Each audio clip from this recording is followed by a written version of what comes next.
Sentez-vous le froid parcourir votre colonne vertébrale lorsque vous soulevez votre téléphone? L'hésitation qui fige les mots avant une démarche commerciale? Tu n'es pas seul. Des millions de personnes succombent à la peur primordiale, le rejet. Cette peur est un parasite silencieux. Il vole des opportunités, assassine des ambitions et vous condamne à la médiocrité, enfermé dans la cage dorée du « presque ». Chaque « non » imaginé est une vente perdue. Chaque porte à laquelle vous avez peur de frapper est un empire que vous ne construirez jamais. Acceptez-vous cela? Ou êtes-vous prêt à démanteler cette prison mentale, cellule par cellule, avec les outils des plus grands conquérants et penseurs de l'histoire? Au cœur de Rome, un empereur dirigeait le monde connu. Ce n'était pas seulement la puissance militaire mais aussi une puissance mentale inébranlable qui le définissait. Marc Aurèle, l'empereur philosophe, a été confronté à des trahisons, des épidémies, des guerres et à la menace constante de sa propre mort. Sa vente était la survie de l'empire. Il ne s'est pas laissé paralyser par l'aversion, le jugement extérieur ou l'impossibilité de relever des défis. Sa philosophie était son bouclier. Votre arme la plus puissante? La distinction implacable entre ce qu'il pouvait contrôler et ce qu'il ne pouvait pas contrôler. Une vérité lapidaire que peu de gens comprennent. Le rejet, ma chère, est un événement extérieur, hors de votre contrôle direct. Le « non » d'un client ne définit pas sa valeur, ni ses capacités. Ce que vous contrôlez, c'est votre perception, votre interprétation, votre réponse. C'est là, et cela seulement, votre forteresse imprenable. Sénèque, un autre géant stoïcien, nous a appris. Ce qui compte, ce n'est pas ce qui vous arrive, mais la façon dont vous y réagissez. Interprétez-vous, non, comme un échec personnel, un défaut irrémédiable, ou comme simple diversion, une donnée cruciale pour la prochaine tentative? L'esprit stoïque embrasse, amor fati, l'amour du destin. Il ne s'agit pas d'une résignation passive, mais d'une acceptation active de tout ce qui arrive, transformant chaque obstacle en une étape. Dans le monde de la vente, cela se traduit par amor rejectionis, l'amour du rejet. Un outil puissant pour le guerrier d'affaires. Il s'agit du protocole de guerre d'Athénéum pour annihiler la peur du rejet et utiliser chaque « non » comme carburant pour votre ascension. Lorsqu'un client dit « non », votre instinct vous crie « échec ». Votre esprit stoïcien répond « information cruciale ». N'hésitez pas à dire « non ». Courez vers lui, démontez-le. Pourquoi a-t-il dit « non » ? Était-ce le produit, le prix, votre approche, le timing, le besoin? Chaque réponse est une pièce en or pour améliorer votre stratégie. Le rejet est une rétroaction, pas une phrase. C'est un cours gratuit, un coaching d'élite. Comprenez que « non » est rarement personnel. C'est une réponse à une offre à un moment donné, sous certaines conditions.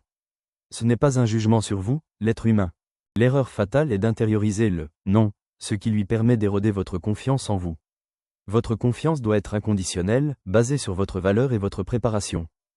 Vous êtes un professionnel qui offre de la valeur. Si cela ne résonne pas maintenant, ce n'est pas de votre faute.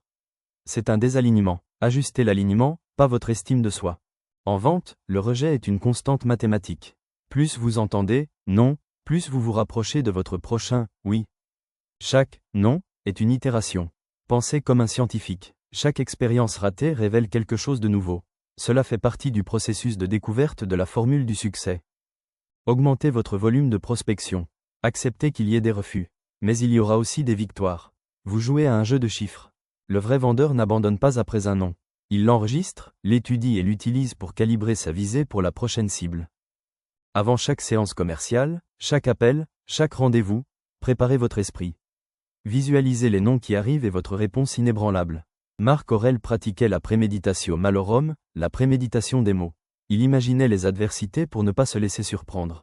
Faire de même, rejet prémédité. Quand elle viendra, ce sera un événement familier, attendu, sans pouvoir ébranler sa détermination. Affirmez-vous, j'accepte le résultat. Je me concentre sur le processus, mon énergie est imparable, ma valeur est inhérente. Changez votre mesure de réussite. Ce n'est pas seulement « oui », c'est le nombre de tentatives, le nombre de portes frappées, le courage d'agir. Célébrez chaque prospection, chaque appel, chaque email envoyé, quel que soit le résultat immédiat. Cela recable votre cerveau pour qu'il recherche l'action, pas seulement le résultat. Parce que le résultat est en partie externe. Mais l'action, le processus, la discipline vous appartiennent entièrement. C'est là que réside votre pouvoir illimité. Vous contrôlez votre persévérance. Et la persévérance, combinée à l'intelligence tirée du rejet, est la formule maîtresse de la victoire. N'oubliez pas, le véritable champ de bataille n'est pas le marché ou la salle du conseil d'administration. C'est votre esprit, c'est le dialogue interne que vous autorisez. Marc Aurèle a écrit dans ses méditations vous avez du pouvoir sur votre esprit, pas sur les événements extérieurs. Comprenez-le et vous trouverez de la force. Le rejet ne vous va pas à l'encontre. Oui, une mauvaise interprétation du rejet annihile son potentiel. Vous êtes le gardien de votre citadelle mentale. Ne laissez pas les pensées parasites envahir vos murs. Chassez-les avec une raison stoïque. Lorsque vous détachez votre ego du résultat, vous gagnez une liberté que peu de gens connaîtront jamais. La liberté d'agir sans crainte. La liberté d'échouer et d'apprendre. La liberté d'être imparable, car le « non » n'a plus aucun rapport avec votre trajectoire. Vous ne recherchez pas l'absence de rejet, vous recherchez la maîtrise de votre réaction. C'est le pouvoir. Le monde est un champ de bataille. Le marché, une arène impitoyable. Vous êtes peut-être une victime, emportée par le courant de la peur. Ou encore, ce pourrait être le navire de guerre stoïque, doté de quilles profondes et de voiles fines, naviguant à travers les tempêtes avec une détermination inébranlable. Le choix vous appartient. Laissez le rejet vous définir et vous paralyser, ou utilisez-le comme le marteau qui forge votre invincibilité. C'est votre vocation, un appel à la guerre contre la médiocrité, contre la peur, contre les chaînes qui vous lient. Rejoignez Athénée. Abonnez-vous à cette chaîne maintenant. Activez les notifications, et commencez à réécrire votre destin. Aujourd'hui, transformez la peur en pouvoir. Rejet en propulsion. Échec de la fondation. Êtes-vous prêt à dominer ?